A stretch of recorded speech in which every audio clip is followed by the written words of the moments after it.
என் பேர் வந்து சேகர். இந்த சுலேகா.comக்கு மிகமார்ந்த நன்றி.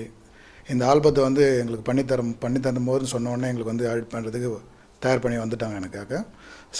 சார் வந்து ஏஎம் பாஸ்கர் சாருக்கு வந்து இது ரெண்டாவது படம். இது ஃபஸ்ட்டு படம் வந்து பார்க்கலாம்ன்றது வந்து நாங்களும் கூட இருந்தோம். இப்போ பார்த்திங்கன்னா நம்ம இந்த படம் வந்து இந்த ஆல்பத்தை வந்து இது பண்ணுறதுக்கு ரொம்ப கடினமாக ரெடி பண்ணியிருக்காரு. இது சர்வசாதாரணமான விஷயம் இல்லை. இது பார்த்திங்கன்னா குறைஞ்சபட்சம் ஒரு 120 கண்ட்ரிஸை போய் நம்ம இதை கவர் பண்ண போகிறோம். அது என்ன மாதிரினா சாதாரணமான விஷயம் இல்லை. 120 கண்ட்ரிலையும் 120 சர்ச்சை வந்து நம்ம இது பண்ண போகிறார் சார். அந்த சர்ச்சு முழுவதும் உள்ள விஷயத்தை வந்து ஃபுல்லாக ஆராய்ஞ்சு இதில் வந்து எடுத்து வந்திருக்காரு. மிக அற்புதமாக வருன்றது வந்து இதில் ஆணித்தனமாக சொல்ல வேண்டிய விஷயம். இது என்ன பண்ண போகிறோன்னு சொன்னால் இப்போ மார்ச் 3ஆம் தேதி வந்து ஷூட்டிங் ஸ்டார்ட் பண்ண போகிறாரு. அதை பண்ணிட்டாங்கன்னா நம்மளுக்கு ஏப்ரலில் மிக விரைவில் நம்மளுக்கு வந்து இதில் வந்துடும். இதெல்லாம் நீங்கள் மிகப்பெரிய ஆதரவு கொடுக்கணும். இது ஜீசஸ் சம்மந்தப்பட்ட விஷயன்றதுனால இதில் முழுக்க நீங்கள் பார்த்து நீங்கள் தெரிஞ்சு அதுக்கான ரிசல்ட்டை நீங்கள் கொடுப்பீங்க. அது வந்து நம்பிக்கை இருக்குது. பாஸ்கர் சார் பண்ணது அதுதான் என்னோடய விருப்பமும் பண்ணியிருக்காரு. அருமையாக இருக்கும்.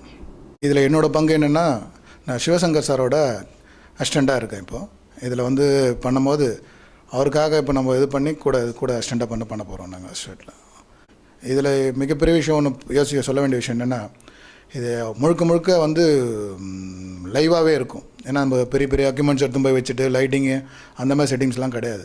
என்ன நடைமுறைக்கு என்ன நடக்குதோ அதை லைவாக காட்டுறதுக்கு தான் இந்த ஆல்பமே.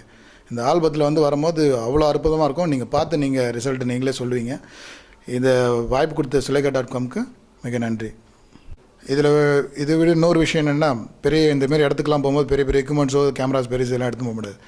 5D கேமரா வந்து நம்ம இதில் லான்ச் பண்ணுறாரு சார். ஆக்சுவலாக இது பண்ணி இதில் வந்து பண்ணால் தான் நம்மளுக்கு அந்த ரியாலிட்டி கிடைக்கும். ஸோ அதுக்காக தான் சார் வந்து இதை வந்து பண்ணியிருக்காரு. இது நீங்கள் லைவாக நீங்கள் பார்க்கும்போது பார்த்தீங்கன்னா உங்கள் முழுக்க நீங்களே அந்த கண்ட்ரிஸ்க்கெலாம் போய் இது பண்ணாமல் இருக்கும். இது என்னென்னா, ஒரு 5 பேர் வந்து பார்த்திங்கன்னா அனாதை பசங்க. அவங்க 5 பேருமே என்ன பண்ணுறாங்க, ஒரு கனவு காண்றாங்க. அவங்க கனவு பண்ணுற விஷயம் என்னென்னா, அவங்களாம் போக முடியுமான்றது வந்து எதிர்பார்க்க முடியாது. அதை வந்து என்ன பண்ணுறாங்க, அது கனவுல கொண்டு வந்து அதை லைவாக காட்டும் போது அது மிக பிரம்மாண்டமாக இருக்குன்றது நானித்தமாக சொல்கிறேன். அதுலேயும் விஷயம் என்னென்னா, நீங்கள் பார்க்கும்போது பார்த்தீங்கன்னா அதோட லைவ் பக்காவாக இருக்கும். நீங்கள் பார்த்துனீங்க நீங்கள் அந்த இதை பண்ணலாம். நீங்கள் நினச்சோம். ஓகே.